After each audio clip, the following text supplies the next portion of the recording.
Bismillahirrahmanirrahim. Assalamualaikum warahmatullahi wabarakatuh. Alhamdulillahilladzi anzala sakinata fi qulubil mu'minin. Walhamdulillahilladzi arsala rasulahu bil huda wa dinil haqq liyudhhirahu 'alad dini kullih. Wa kafaa billahi syahida wa kafaa billahi nasira. Asyhadu an la ilaha illallah wa asyhadu anna Muhammadan 'abduhu wa rasuluh la nabiyya wa la rasula ba'dah. Allahumma shalli wa sallim ala nabiyyina wa habibina wa maulana Muhammadin wa ala alihi wa ashabihi wa man tabi'ahum bi ihsanin ila yaumiddin, amma ba'd. Jemaah sekalian yang dirahmati dan dicintai oleh Allah Subhanahu wa taala, alhamdulillah pada kesempatan pagi hari ini Allah kembali mengumpulkan kita dalam keadaan yang baik. Allah memudahkan langkah kaki kita untuk bisa melakukan kebaikan, dan kita yakini bersama bahwa seluruh titipan-titipan kebaikan ini kelak bukan hanya akan Allah ambil, lebih dari itu Allah juga akan mintai pertanggungjawaban. Makanya Imam Al-Ghazali dalam Ihya'nya mengatakan bahwa syukur itu artinya menggunakan seluruh fasilitas kebaikan dalam rangka melakukan ketaatan. Hari ini kita sedang duduk-duduk di masjid seperti ini, kita sedang melakukan ketaatan. Dan mudah-mudahan Allah mencatatnya sebagai hamba-hamba yang sedang bersyukur. Dan kita pun meyakini bersama bahwa ketika kita melakukan kebaikan itu, Allah bukan hanya akan menambah beberapa pahala dalam keranjang pahala kita, tapi Allah juga akan mengambil beberapa dosa dari keranjang dosa kita. Itulah yang dimaksud oleh Allah Subhanahu wa taala, innal hasanat yuzhibnas sayyi'at.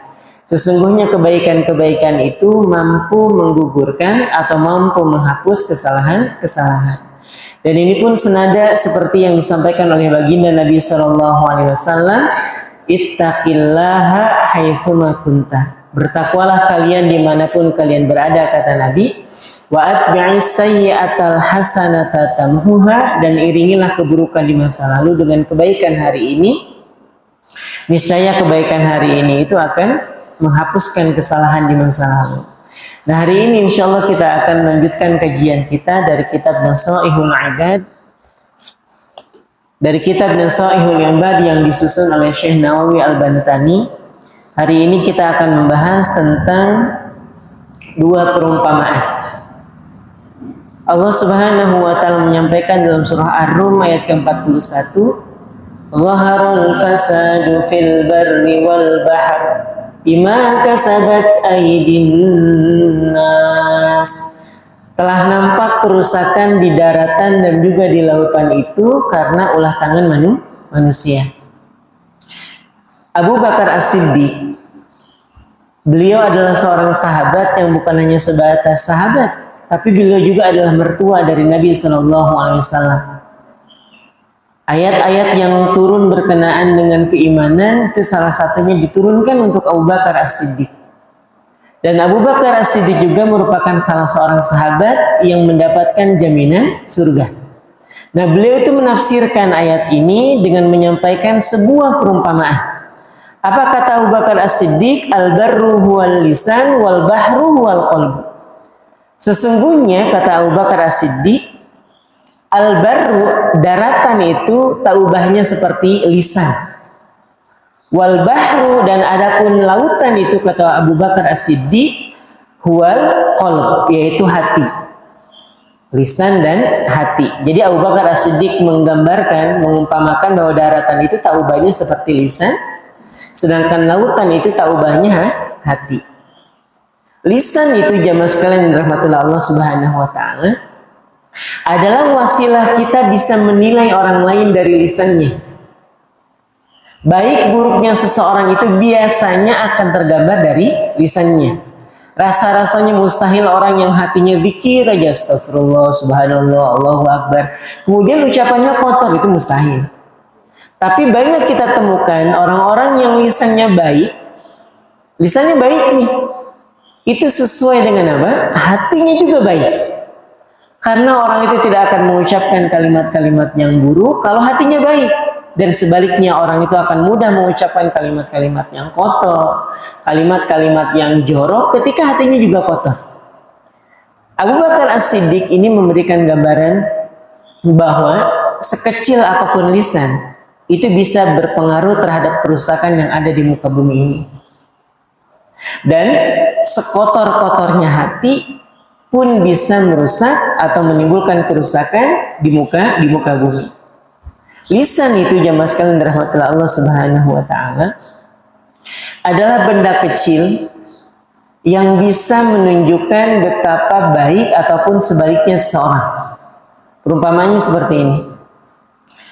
Dulu di zaman Nabi, ada seorang sahabat mengadu kepada Rasulullah Sallallahu Alaihi Wasallam, ya Rasulullah, ya, aku punya tetangga yang hobinya itu baca Quran.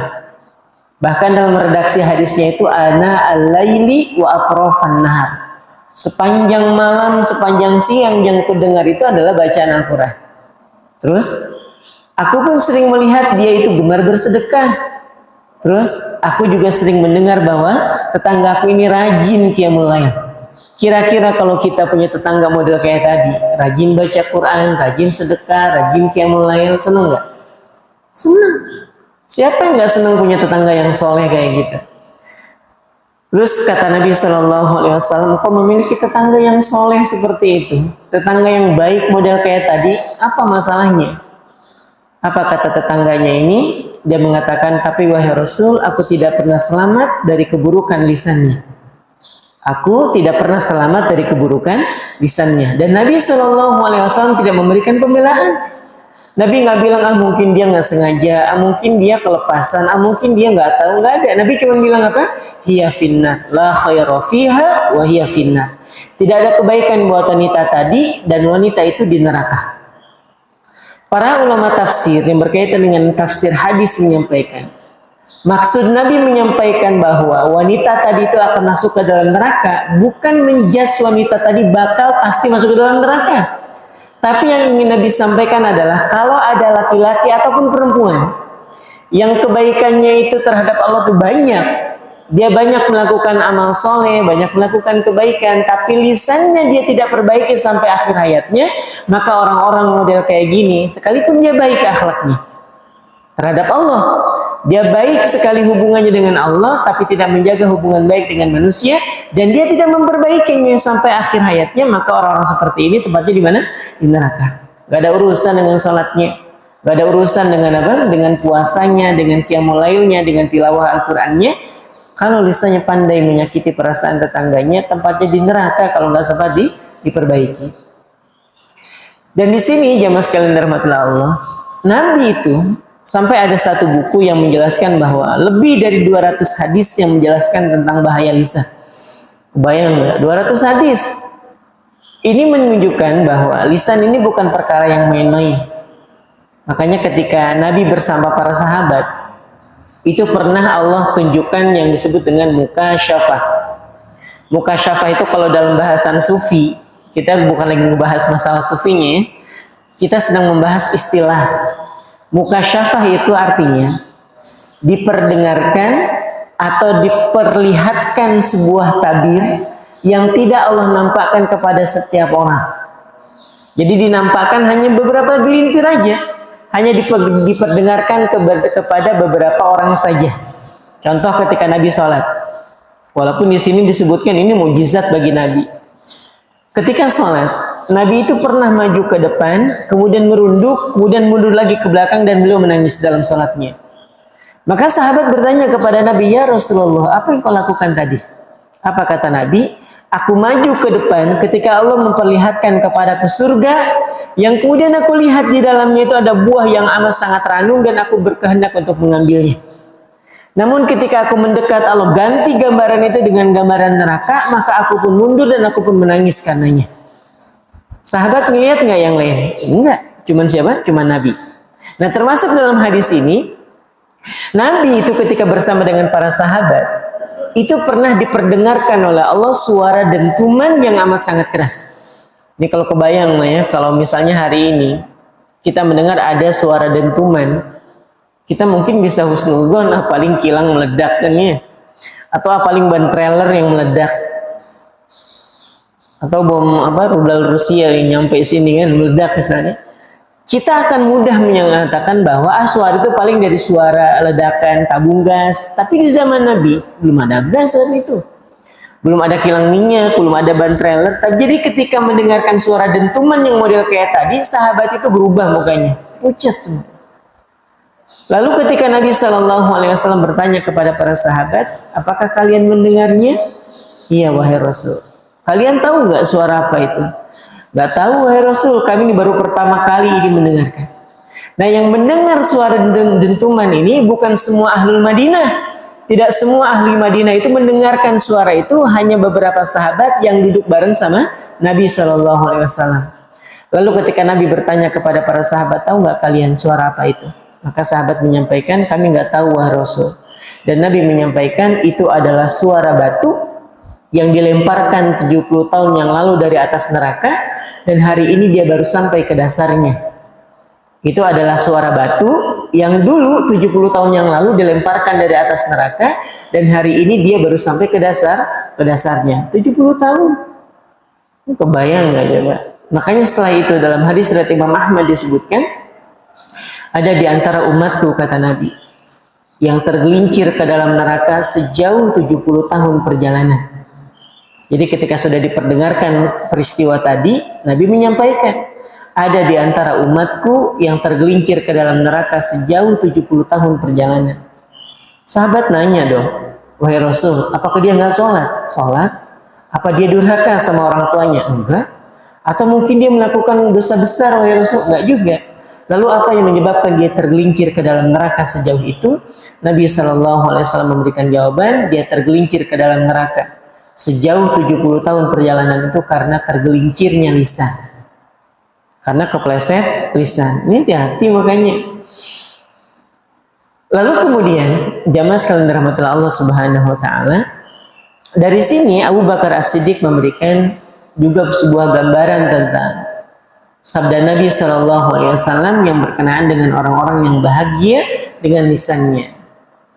Jadi nih, kalau saya boleh gambarin, Nabi itu ketika memberikan kabar, ini sesuai dengan fungsi diturunkan seorang Nabi ya. Nabi itu diturunkan oleh Allah, diutus oleh Allah, itu tujuannya apa?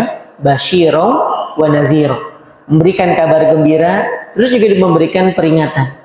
Jadi jangan digambarin sahabat yang ada di samping Nabi itu dikabarin surga aja, enggak juga. Nabi juga menggambarkan neraka. Nabi bercerita tentang orang yang paling akhir keluar dari neraka.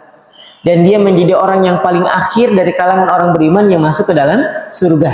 Nabi cerita juga. Bahkan ini membuat Abu Bakar As-Siddiq pingsan. Kebayang nggak?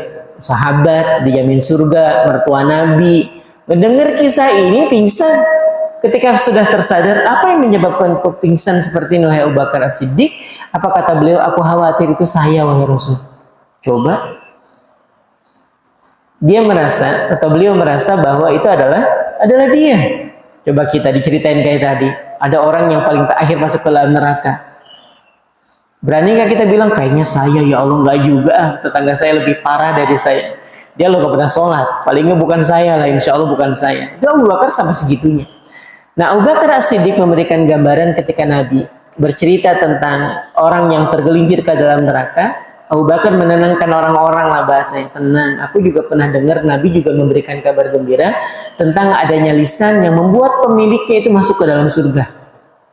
Yang membuat orang-orang itu bahagia dunia dan akhiratnya. Nah, sebelum kita lanjut, kita masuk ke hati dulu. Ini gambaran lisan dulu, gambaran lisan. Nah, hati jamaah sekalian, itu diibaratkan seperti apa? Seperti lautan. Lautan itu dengan hati memiliki dua persamaan yang sama persis. Satu luasnya, yang dua dalamnya. Laut itu luas, hati juga luas. Makanya dia bisa menampung apa? Bisa menampung banyak rasa dalam satu waktu. Misalnya nih, anak kita keterima di perguruan tinggi yang diharapkan. Kita ada perasaan haru. Kita sedih bakal pisah dengan dia. Tapi kita pun bahagia dia diterima di perguruan tinggi yang dia inginkan. Bayangkan coba. Hatinya kecil, tapi karena dia luas, dia bisa menampung berjuta rasa di dalamnya. Kita bisa kecewa, habis itu bisa ketawa, bisa bahagia, bisa sakit. Itu padahal bendanya kecil aja, hati. Dan dia punya kesamaan dengan lautan, apanya? Dalamnya. Makanya kita sering dengar dalamnya lautan itu masih bisa diukur, tapi dalamnya hati siapa yang tahu? Paham ya? Jadi Abu Bakar As-Siddiq memberikan perumpamaan bahwa hati itu tak ubahnya seperti lautan, itu karena memang memiliki dua persamaan, luasnya dan juga dalamnya. Nah, jamaah sekalian, ibadah-ibadah kita itu, besar dan kecilnya pahala yang akan kita dapatkan, itu bergantung dari hati. Bergantung dari hatinya. Ada, kata Allah dalam hadis qudsi, ada seorang hamba, ada di antara hambaku, itu mendapatkan kebaikan surga, itu lantaran amal yang dia tidak sadar bahwa amal itu mampu mengantarkannya dia ke dalam surga. Ada orang yang sudah mengira aku akan mendapatkan pahala yang besar, tapi ketika bertemu dengan Allah gak ada pahalanya. Itu bergantung dari mana? Dari hati seorang. Jadi banyak, besar, kecilnya, bahkan gak ada nilainya sama sekali, itu bergantung dari hati. Ada orang melakukan kebaikan dengan amalan yang besar, butuh biaya yang besar, tapi niatannya salah, gak ada nilainya di sisi Allah. Sebagaimana Allah menggambarkan tentang 3 orang yang akan pertama kali dihakimi oleh Allah pada hari kiamat. Inna awwalan nas yuqda yaumal qiyamah. Kata Nabi, ada orang-orang yang pertama kali akan dihakimi oleh Allah pada hari kiamat. 3 orang. 1 orang yang mati syahid. Yang kedua orang yang menuntut ilmu dan mengajarkan ilmu. Yang ketiga adalah orang yang rajin sedekah. 3-tiganya ini adalah orang-orang yang melakukan amalan ahli surga. 1 terbunuh di jalan Allah. Yang kedua orang alim juga hobi baca Quran. Yang ketiga adalah orang yang hobinya apa? Sedekah. Tapi 3-tiganya endingnya neraka. 3-tiganya nyemplungnya kemana? Ke neraka. Apa masalahnya? Salah dalam meletakkan niat. Jadi ketika mereka mengatakan, ya Allah aku terbunuh karena engkau ya Allah. Aku pergi ke medan jihad untuk engkau ya Allah, membela agama engkau, dan aku pun terbunuh karena engkau. Allah sampaikan apa? Kadzabta, engkau dusta, kau bohong. Kepergianmu ke medan jihad bukan untukku, kata Allah. Engkau hanya ingin disebut sebagai seorang pahlawan, engkau hanya ingin disebut sebagai seorang yang pemberani. Faqad qila wa qad nilta, dan kau sudah dipanggil dengan gelaran itu. Dan kau sudah mendapatkan gelar itu ketika di mana? Ketika di dunia. Maka wahai malaikat, telungkupkan wajahnya, seret dan lemparkan dia ke neraka. Neraka. Yang kedua adalah orang yang alim juga qori. Pandai, cendekiawan ya, cendekiawati kalau buat perempuan. Tapi masalahnya dia ngajarin ilmu kebaikan kepada orang lain bukan untuk Allah. Tapi niatannya biar disebut sebagai orang alim. Kenal nggak sama Mas Al? Kenal, alimnya itu. Kenal nggak sama Bapak Fulan? Kenal. Yang kemana-mana bawa Quran itu kan, hobinya baca Quran, tapi ternyata tujuannya memang buat itu, untuk dikatakan sebagai orang alim, untuk dikatakan sebagai seorang qori. Maka kata Allah, faqad qila faqad nilta, engkau sudah dipanggil dengan gelar itu ketika di dunia dan sudah dapat gelaran itu ketika di dunia. Allah SWT memerintahkan kepada malaikat, telungkupkan wajahnya, seret dan lemparkan dia ke neraka. Dan yang terakhir adalah orang yang hobinya apa? Sedekah. Hari-hari sedekah pokoknya. Tapi masalahnya tadi niatannya bukan untuk Allah. Kata Allah, telungkupkan juga mukanya, seret dan lemparkan juga dia ke neraka. 3 amalannya adalah 3 amalan ahli surga sebenarnya. Tapi masalahnya niatannya salah. Jadi yang besar tadi menjadi kecil, bahkan nggak punya nilai di sisi Allah. Nah sedangkan untuk amalan kecil, niatannya baik nih, lurus karena Allah, ada nilainya nggak? Ada. Kita senyum di hadapan saudara kita. Kita nyapa aja, gimana kabarnya hari ini? Terus ketika dia menyampaikan, anakku loh bisa keterima di sana sekolah favorit. Ya alhamdulillah. Nah kemudian kita kasih kabar gembira, di masya Allah, alhamdulillah. Dia senang tuh. Kata Nabi SAW, salah satu bukti iman terbaik seseorang itu adalah idkhalus surur fil qalbil muslim, yaitu memasukkan kebahagiaan ke dalam hati orang beriman, orang Islam. Masya Allah, masukin kebahagiaan aja.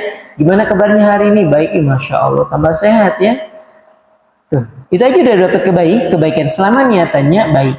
Kita melangkahkan kaki ke masjid ini, kita tidak sedang melangkahkan kaki ke Masjidil Haram. Kita tidak sedang melangkahkan kaki di Masjid Nabawi. Kita sedang melangkahkan kedua kaki kita ke sini, Masjid Al-Hidayah. Tapi bisa mampu menyaingi orang-orang yang sedang berumrah mungkin hari ini. Kalau orang yang umrah tadi niatannya bukan karena Allah, sedangkan kita datang ke tempat ini niatannya karena Allah.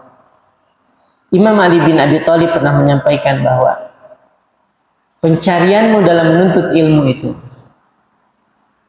engkau akan dapati surga di dalamnya. Dan sedangkan pencarianmu untuk melakukan kemaksiatan itu, engkau akan jumpai neraka di dalamnya. Kita nuntut ilmu nih, kita dapat bukan cuma ilmu, tapi apa? Surga. Banyak hadis yang menjelaskan tentang duduk-duduk di majelis ilmu itu mendekatkan kita dengan surga. Salah satunya adalah man kharaja fi talabil ilmi wa huwa fi sabilillahi hatta yarji'a. Barang siapa yang sengaja keluar dalam rangka menuntut ilmu, maka dia dicatat sebagai orang yang berada di jalan Allah sampai kembalinya. Makanya pulang di sini nggak usah pulang dulu kan, sampai jam 9 di sini kan. Di WA dulu sama istrinya. Mana bang? Lagi mencari surga misalnya.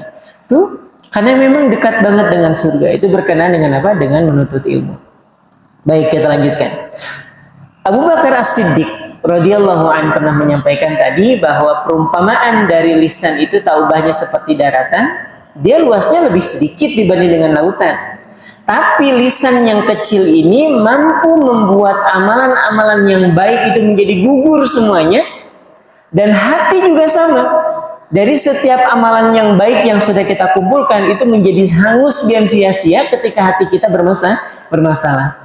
Jadi kalau boleh kita artikan ini sederhananya, telah nampak kerusakan pada diri manusia itu.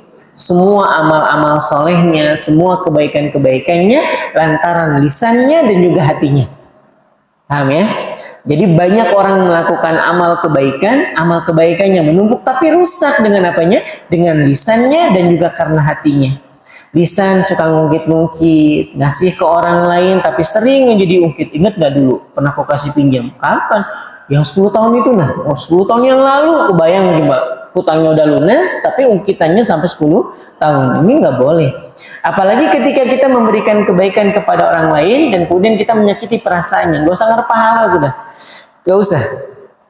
Makanya saya lebih senang kalau nanti di masjid ini, apalagi nanti menjelang Muharram kan ya, ada acara santunan lah, ada acara pemberian paket sembako atau semisalnya buat anak-anak yatim itu, diupayakan tolong-tolong menjaga lisannya saat memberikan sambutan.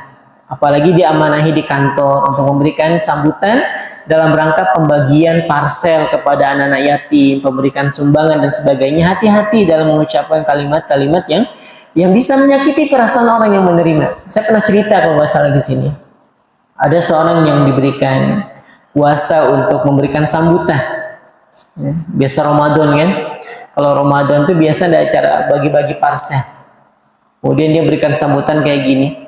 Alhamdulillah teman-teman sekalian, kita hari ini bisa berbagi dengan saudara-saudara kita yang kurang beruntung. Coba, yang kurang beruntung. Itu saya melihat orang-orang yang akan mendapatkan sumbangan tadi nunduk. Kenapa nunduk? Malu. Harga diri mereka dijatuhkan seperti itu. Boleh nggak? Nggak boleh. Kita sampaikan saudara-saudara kita yang kurang beruntung. Itu nggak boleh. Ya, jangan membuat orang yang menerima bantuan dari kita, menerima kebaikan dari kita itu merasa malu. Itu nggak boleh, jemaah sekalian. Allah mention kita di dalam Al-Quran itu gini. Ya ayyuhalladzina amanu, wahai orang-orang yang beriman. Ini di bahasa sayangnya nih, kamu beriman nggak? Beriman sini. Apa ya Allah mau kau kasih tahu nggak? Apa itu ya Allah? La tubtilu sadaqatikum bil manni wal adza. Janganlah kalian membatalkan pahala sedekah. Coba. Berarti harusnya ada tuh pahalanya. Harusnya ada dari pahala sedekah itu. Saat seorang memberikan sedekah harusnya sudah ada pahalanya. Tapi masalahnya pahalanya dibatalin oleh Allah, bukan oleh ulahnya sendiri. Janganlah kalian membatalkan pahala sedekah kalian dengan cara apa? Dengan cara mengungkit-ungkitnya dan menyakiti perasaan orang yang menerimanya. Padahal harusnya catatan itu ada, tapi masalahnya saat akan memberikan, orang-orang yang mendapatkan bantuan tadi merasa tersinggung hatinya. Gak usah ngarep pahala sudah, gak usah. Kecuali ketika kita salah ngomong nih, udah dikasih tahu, tapi karena biasa mengucapkan kalimat-kalimat model kayak tadi saat memberikan sambutan, kelepasan. Alhamdulillah teman-teman sekalian, hari ini kita akan berbagi dengan saudara-saudara kita yang jatuh ke dalam jurang kemiskinan. Ngeri sekali ya model sambutan kayak gini. Kemudian dia astagfirullah, mohon maaf nih kelepasan. Nah itu boleh lah, mungkin Allah akan ampuni karena kesalahan dari lisannya. Tapi kalau sengaja mengucapkan kalimat-kalimat model kayak tadi, sebesar apapun pemberiannya, nggak ada nilainya, nggak ada. Itu bahayanya lisannya mas kalian, bahayanya lisan. Sama dengan bahayanya hati juga sama. Kita sudah menumpuk kebaikan, misalnya ada orang yang umroh, berkali-kali tiap tahun dia umroh, tapi masalahnya niatan dia umroh itu buat pamer. Bapak Anu baru juga tahun kemarin umroh, ini umroh lagi loh, biasa. Nah, tapi memang niatannya untuk pamer, gak ada nilainya sih, gak ada. Ria itu gak menimbulkan pahala, sebesar apapun pahalanya, sebesar apapun amalnya, gak ada pahalanya. Tapi kan ria itu gini, ria nih ya, yang kita kenal. Ria itu adalah melakukan sesuatu niatan awalnya karena makhluk. Niatan awalnya. Lain kalau kita nih sudah niat nih dari rumah. Niatnya apa? Saya niat mau sedekah Ustaz. Berapa? Ya sedikit, cuma 5 juta mau ke masjid lah. Bayangin coba.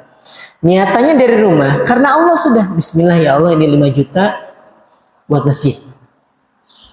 Ketika memberikan kebaikan, memberikan sumbangan tadi berupa sedekah atau misalnya infak tadi yang 5 juta, ada orang yang uji. Pak, nggak salah kalau ngasih 5 juta. Kenapa?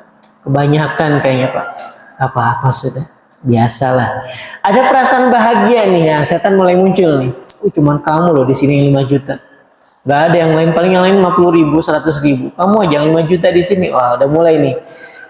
Kemudian berubah niatannya nih. Tadi udah karena Allah nih. Kemudian mendapatkan pujian berubah nih. Iya juga ya. Keren juga dapat pujian nih. Nah. Orang-orang model kayak gini itu tidak lantas menjadikan amal kebaikan itu gugur semuanya. Karena niatan dari awalnya itu memang karena Allah. Tapi syaitan itu nggak pernah senang melihat kita mendapatkan kebaikan yang sempurna. Maka Imam Hasan Al-Basri pernah menyampaikan, syaitan itu dalam menggoda kita dia akan datang pada 3 keadaan. 3 tempat ini nih. Makanya waspadai betul nih. 1, dia akan datang saat kita mulai berniat untuk melakukan kebaikan. Baru niat nih, ya Allah, saya besok mau sedekah. Itu setan datang sudah itu. Betul sedekah. Wah, cicilan rumah tanggal 28. Bayangin 28 diingetin. Biasanya nggak inget tanggal 28 itu sudah setoran. Karena memang biasa kok perlu potong gaji misalnya. Ini diingetin, yakin mau sedekah. 28 loh. Bayar rumah. Betul nih mau sedekah besok segitu. Itulah anak mau pesantren. Itulah istri butuh ini, butuh. Oh diingetin terus setan datang. Bismillah ya Allah buat engkau. Syaitan akan datang lagi pada tempat yang kedua saat kita sedang melakukan kebaikan. Kalau tadi di awal niat dia datang, ini yang kedua dia datang saat kita sedang melakukan.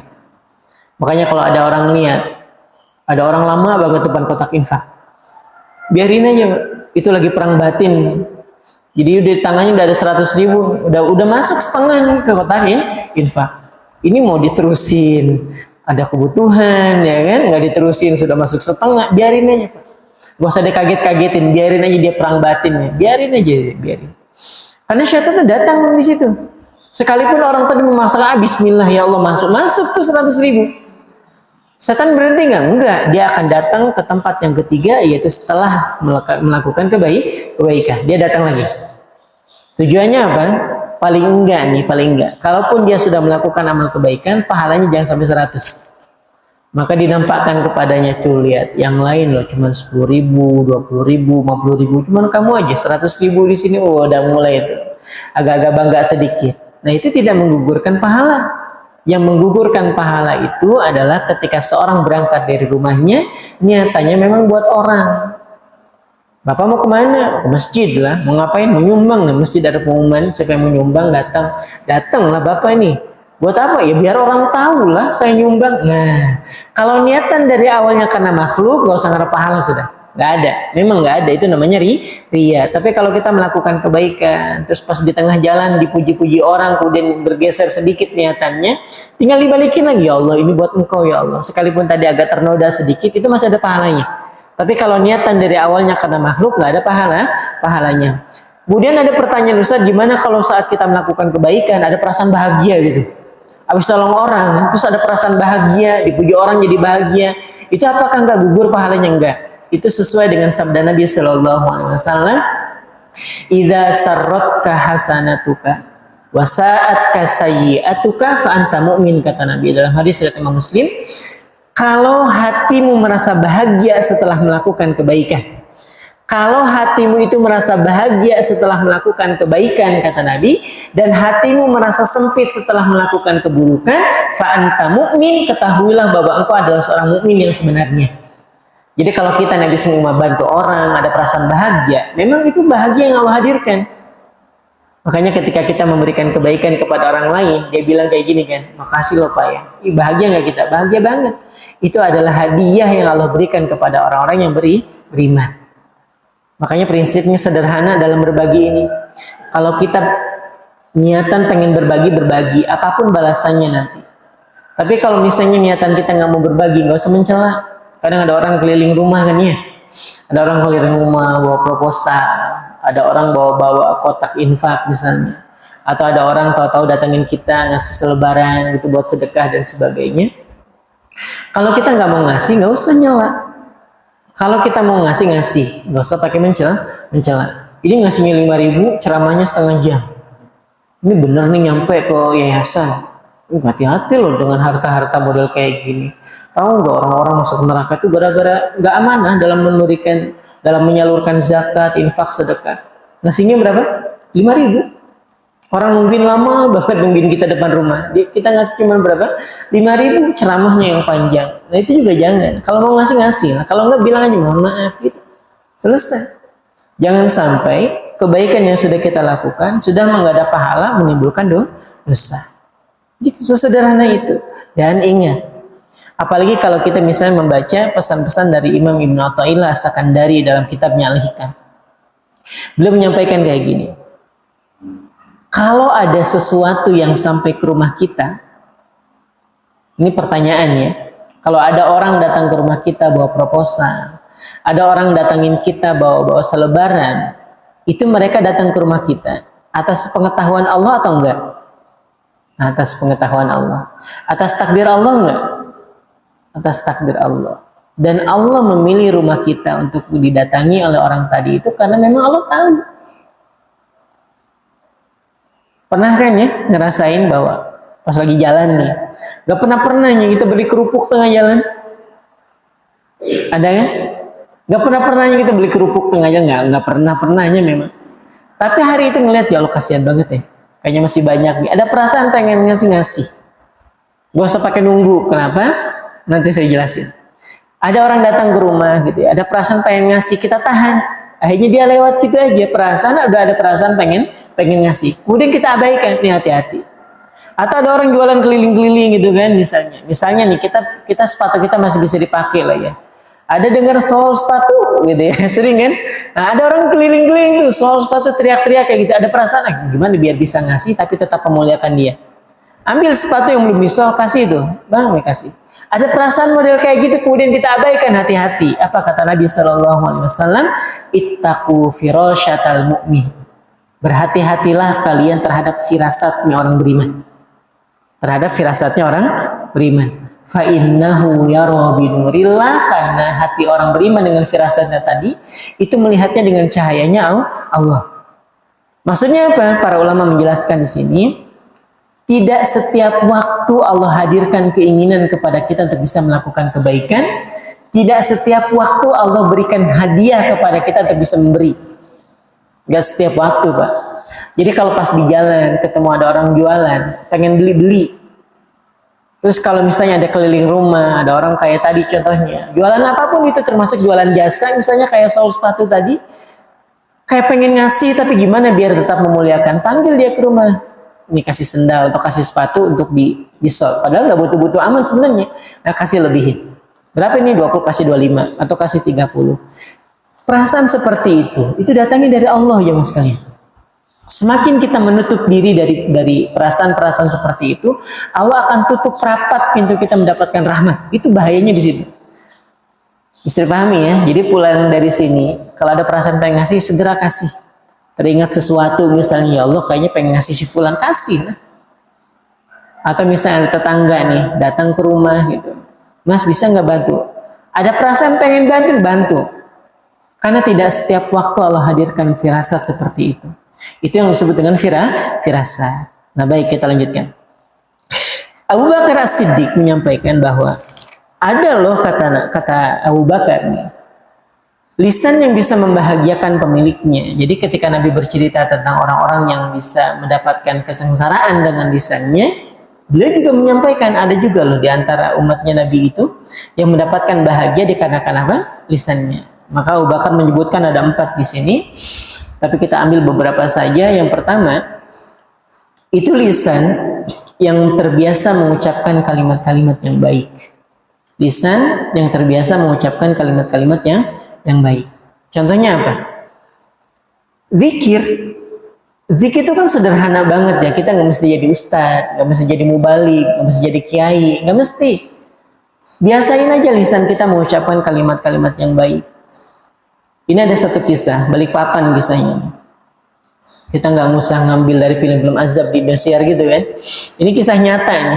Di Balikpapan itu ada seorang ibu telepon saya, Ustaz, bisa nggak ke rumah? Kenapa? Tolong talkinkan suami saya. Talkinkan suami saya. Ini Balikpapan ya mas kalian. Kalau orang minta talkin, berarti hubungannya apa ini? Hubungannya apa? Kematian. Ini suami saya. Ini dari mulai subuh, sebelum subuh bahkan sudah goro-goro. Goro-goro itu sudah nafas tuh kayak udah di sini, udah di tenggorokan sudah. Kalau ada orang teriak kesakitan, kita akan bilang apa? Paling dia sakit biasa. Ini kalau udah minta talkin, itu artinya udah sekarat ya memang, udah sekarat. Insya Allah nanti setelah pas asar lah kami ke sana. Datang ke sana, kita bacakan Al-Quran dulu biar tenang. Kemudian kita mulai talkin dengan 2 kalimat syahadat terlebih dahulu.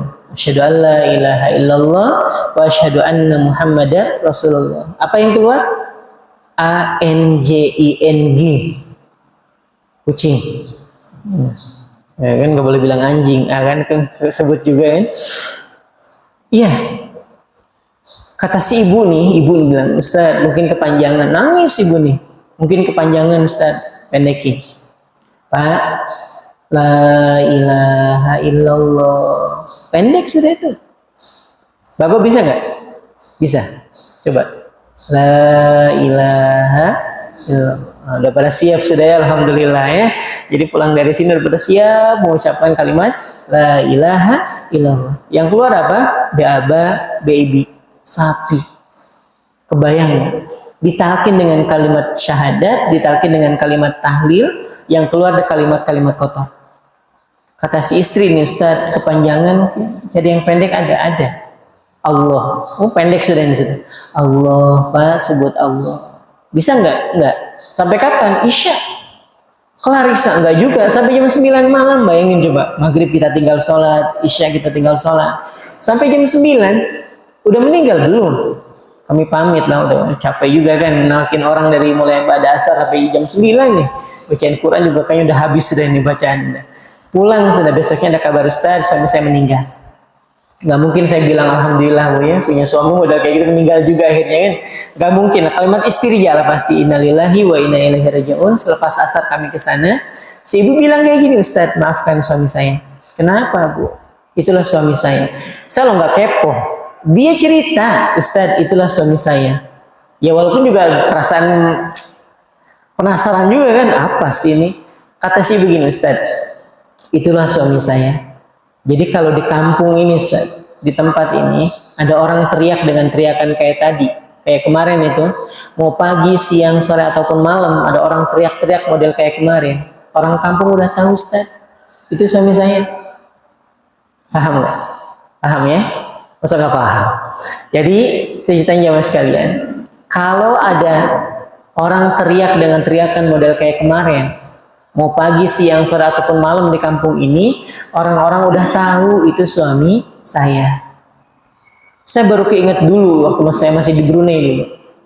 Syekh Adnan itu pernah menyampaikan tentang ucapan yang biasa diucapkan oleh seorang hamba itu akan berpengaruh terhadap ucapan yang paling akhir yang akan diucapkan oleh seorang hamba tadi.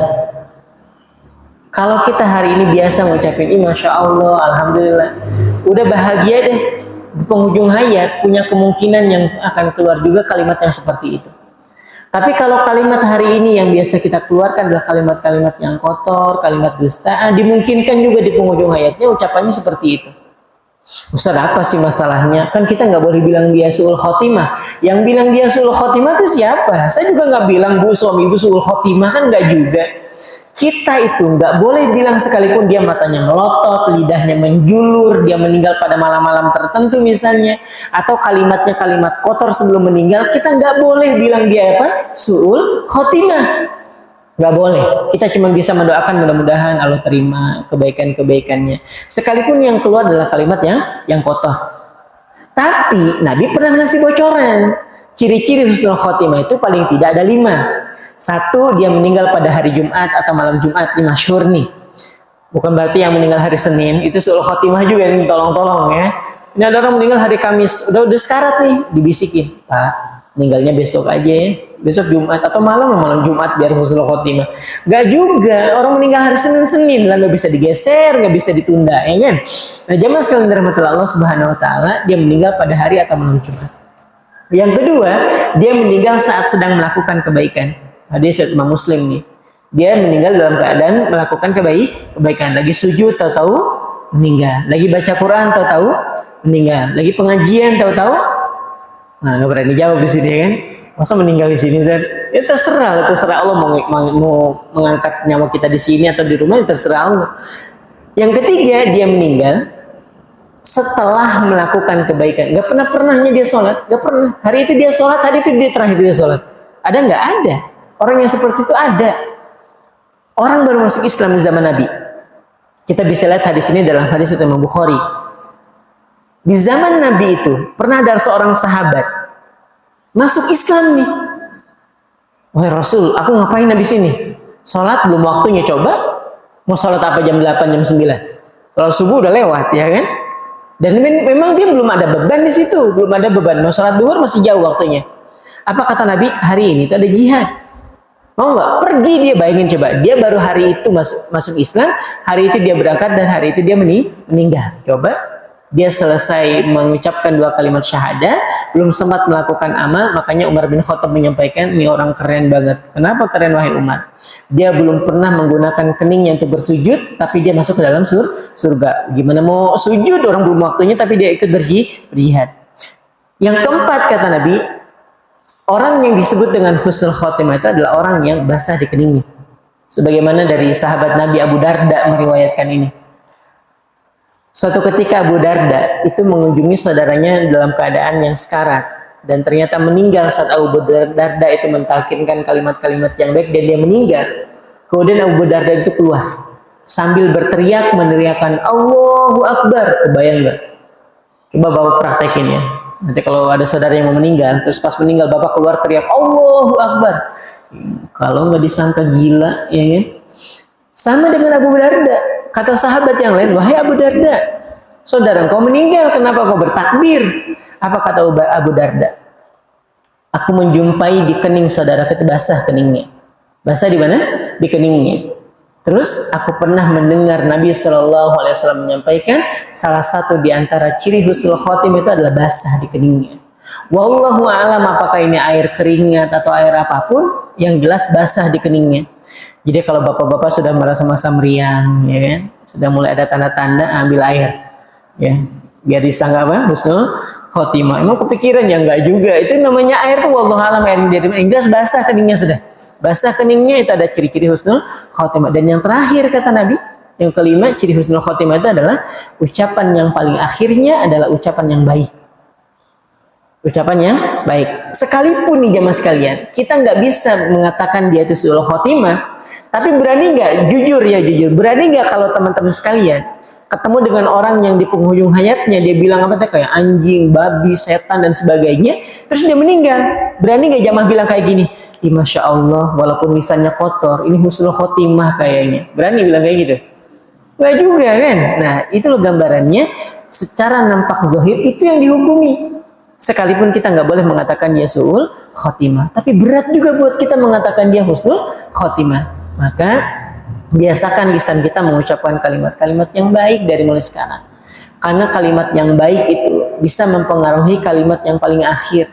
Kalaupun ternyata kita punya dosa yang banyak, kita punya keburukan yang menumpuk, tapi di penghujung hayat kita yang kita ucapkan misalnya Masya Allah, Alhamdulillah, meninggal, orang akan mendoakan kita dengan mengatakan apa? Kayaknya husnul khotimah nih orang. Ini orang ketika meninggal, ini sebelum meninggal, ucapan itu Allahu Akbar, Subhanallah, husnul khotimah. Padahal kita banyak dosa. Semakin banyak orang yang tahu tentang kebaikan kita di penghujung hayat, maka semakin banyak juga orang yang mendoakan kebaikan buat kita, paham ya? Jadi jemaah sekalian, biasakan lisan kita mengucapkan kalimat-kalimat yang baik dari mulai sekarang. Ya. Itu yang pertama. Yang terakhir, terakhir ya. Sampai jam 10 ya, insya Allah ya. Yang terakhir. Lisan yang bisa memberikan kebahagiaan kepada pemiliknya itu adalah lisan yang gemar mengajak orang lain kepada kebaikan. Lisan yang suka banget nge-share kebaikan. Selama yang di-share itu bisa dipertanggungjawabkan. Jangan nge-share misalnya dapat dari grup. Barang siapa yang tidak menyebarkan kembali, maka akan mendapatkan musibah 3 hari 3 malam. Nah kayak gini nggak usah di-share nih. Atau barang siapa yang mengabaikan pesan ini, maka salah satu di antara keturunannya akan mengalami kebutaan. Apa hubungannya nge-share dengan kebutaan? Nggak ada. Nggak usah di-share yang kayak gitu. Ini nge-share aja ngajakin orang lain kepada kebaikan. Ini contohnya. Contohnya kita dapat broadcast dari grup misalnya, atau dapat pesan dari grup. Isinya tentang keutamaan menjaga wudhu misalnya. Kita baca nih hadisnya, oh iya ada hadisnya. Di-share, kita re-share ulang. Atau kita jadikan status. Ini bisa menjadi kebaikan buat kita. Saat orang membaca nih, ya Allah ini ada masalah kebaikan nih. Kemudian orang yang baca tadi melakukan kebaikan yang kita share. Kita dapat pahalanya. Kita ini sadar ya mas sekalian. Nabi menyampaikan dalam hadis riwayat Imam Ibnu Hibban bahwa usia rata-rata umat beliau itu hanya berapa? 60 sampai dengan 70. A'maru ummati ma baina 60 ila 70. Usia rata-rata umatku hanya sebatas 60 sampai 70 ya mas sekalian. Masih lama insyaallah ya. Ini masih 25 30 ya. Ini pemuda-pemuda yang hadir ya. Saya nggak menemukan di sini tuh yang usia 30 ke atas, masya Allah. Di tempat lain tuh yang hadir tuh paling 40 50. Di sini 25 30 ya, masya Allah. Seneng kalau ngisi di BDS ini, BDS 2 ini ya. Alhamdulillah ya. Masih jauh Pak, masih jauh. Jadi kata Nabi itu hanya sebatas 60 sampai dengan 70. Itu usia kita. Wa qalluhum mayazuju dzalik, dan sedikit sekali yang bisa mencapai atau bahkan melampaui itu. Dikit jumlahnya. Nah kita sadar bahwa usia kita ini terbatas, tapi pengen dapat pahala yang tanpa batas. Ada nggak caranya? Ada. Share kebaikan kepada orang lain. Jangan pernah bosan ngajakin orang lain kepada kebaikan. Dan ngajakin orang kepada kebaikan itu nggak mesti hafal hadis, nggak mesti hafal ayatnya. Ini kita ada orang misalnya, kenapa nggak nyebarin kebaikan? Ustaz nggak hafal hadisnya. Yang nyuruh ngafal hadis siapa? Yang nyuruh ngafalin Quran, ayat-ayatnya itu untuk menyampaikan kebaikan kepada orang lain itu siapa? Nggak ada. Nyampaikan kebaikan itu kita pernah hadir di majelis ilmu, dapat ilmu, sampaikan ke anak, ke istri, ke tetangga gitu. Gak mesti hafal dulu apa? Ayat ataupun hadisnya. Contoh, Bapak kalau makan, pakai tangan apa? Kanan. Kalau minum, tangan? Kalau makan salome pakai es? Oh, kanan kiri ya kan? Gitu, jawab jujur ya. Ya, contoh sederhana. Bapak kalau makan saya yakin dengan keadaan dudukannya.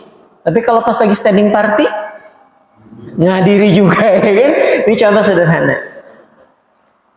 Bapak sekalian ngajarin anak, saya yakin ngajarin anaknya makan pakai tangan kanan. Ada yang hafal hadisnya? 50.000 saya kasih. Yang hafal hadis anjuran makan pakai tangan kanan. Ada? 50.000 loh ini. Nggak ada ya? Alhamdulillah ya, nggak keluar berarti hari ini ya. Alhamdulillah. Nah jamaah sekalian, sekalipun kita nggak hafal hadisnya, tapi tetap kita ngajarin anak kita tuh makan pakai tangan kanan. Nggak ada kita bilang, udah anak mau pakai kaki ya, kayak tangan kiri terserah. Oh terserah Pak, Bapak nggak hafal hadisnya. Ini gitu nggak juga, tetap aja diajarin pakai tangan kanan. Ustaz ada nggak hadisnya? Ada, nih dengerin. Idza akala ahadukum falyakul biyamini. Kalau di antara kalian makan, maka makanlah pakai tangan kanan. Wa idza syariba falyashrab biyamini. Kalaupun minum juga pakai tangan kanan. Fa inna syaitan ya'kulu wa yashrabu bishimali, karena syaitan itu makan dan minum pakai tangan kiri. Nah, berarti kalau zaman sekalian masih makan salome pakai es kanan kiri, nah, berarti jangan bilang setan ya, jangan. Ini kelakuannya mirip syaitan. Nah, sampaikan juga ke istrinya, Ibu, ibu jangan makan berdiri ya kalau di luar. Mana ada ibu lu nggak pernah makan berdiri? Iya di luar memang enggak, tapi kalau pas masak loh bu. Iya kan? Kalau pas masak, mencicipi masakan itu, duduk atau berdiri biasanya? Nah, pulang ini kan langsung ceramahin mbak ya, ceramahin istrinya. Nih, bilang bu, ternyata setan itu ganggu kita, bukan hanya sebatas di luar rumah, tapi di dalam rumah. Karena setan itu giat dia, ngedoain istri kita untuk makan sambil berdiri. Ustaz, memang ada larangannya, ada. Idza nasiya ahadukum, kalau di antara kalian lupa, wa huwa akilun, dan dia dalam keadaan makan berdiri nih, dia lupa. Tahu-tahu berdiri nih, diingetin, kok makannya berdiri? Apa kata Nabi? Nabi nyuruh duduk nggak? Enggak. Nabi nyuruh muntahkan. Muntahkan yang ada di mulutnya. Bayangin kita lagi makan pentol bakso, pentol terakhir. Coba bayangin ya, pas lagi makan pentol terakhir, diingetin sama temennya, mas kok masih berdiri makannya? Saya yakin kayak gini nih, telan dulu, baru istighfar kan, astagfirullahaladzim saya lupa, tapi dia telan dulu. Bayangin pentol terakhir kan. Nah jamaah sekalian, Nabi nggak nyuruh duduk. Kalau ada di antara kalian lupa makan sambil berdiri, muntahin, nggak pakai nyuruh duduk, muntahin. Ustadz mubazir tuh kayak gini. Datang ke hajatan, melihat hidangannya lezat kan, kita ambil semuanya. Pas lagi makan baru setengah jalan kenyang. Nah sisanya jadi apa? Mubazir. Sedangkan menjalankan sunnah, bab mubazirnya kesampingkan dulu. Kita lagi ngejalanin sunnah. Nah istri kita ya, istri kita banyak dong istrinya ya. Jadi istri atau pasangan kita itu di rumah, jamaah sekalian rahmatullah Allah, syaitan tuh godanya di situ. Dia tetap makan pakai tangan apa tangannya? Tangan kiri. Masa sih Ustaz? Coba kalau lagi masak itu dia akan menuangkan dari sutil ke tangan kiri dan dicicipinya sambil berdiri. Itu paket lengkap sudah itu. Sudah pakai tangan kiri, nyicipinya sambil berdiri. Kasih nasihat ke istrinya. Bilangin kayak gitu. Oh iya ya. Enggak kok ya, bunda langsung dari wajan. Gini. Itu berarti debus ya, punya istrinya harus diruqyah berarti kayak gitu tuh. Itu contoh sederhana. Jadi ternyata ngajarin orang tuh gak mesti hafal hadisnya. Tahu ilmu yang sampaikan. Kenapa? Karena kalau sudah masuk jasad ini ke dalam yang lahat, tidak ada lagi kesempatan untuk bisa melakukan kebaikan. Gak ada lagi sudah. Gak ada kita menemukan malam Jumat kemarin misalnya. Di sini nih BDS 1 kan, ada makam kan. Malam Jumat kemarin pocong kumpul misalnya. Ngapain cong? Yasinan. Ada nggak? Nggak ada. Atau silaturahmi antar blok. Ngeri sekali ya. Blok sini ketemu dengan telindung silaturahim gitu ya. Pocong-pocong sini pada silaturahim. Nggak ada. Selesai sudah. Silaturahim, menuntut ilmu, ngajarin orang kepada kebaikan. Itu selesai kalau jasad masuk ke dalam dia. Maka share kebaikan. Ajak orang lain melakukan kebaikan yang sama. Supaya nanti saat kita berada di liang lahat, kita masih tetap mendapatkan kebaikan yang sama dari orang yang melakukan kebaikan atas ajakan kita. Ajakin tahsin, ajakin ke masjid, ajakin acara-acara pengajian dan sebagainya. Harapannya nanti ketika dalam kubur kita masih mendapatkan pahala seperti orang yang sedang melakukan kebaikan tersebut. Wallahu a'lam bishawab. Mungkin ini yang bisa disampaikan, kurang lebihnya mohon dimaafkan. Insyaallah di pertemuan yang akan datang kita lanjutkan kembali pembahasannya. Aku qouli hadza. Wassalamualaikum warahmatullahi wabarakatuh.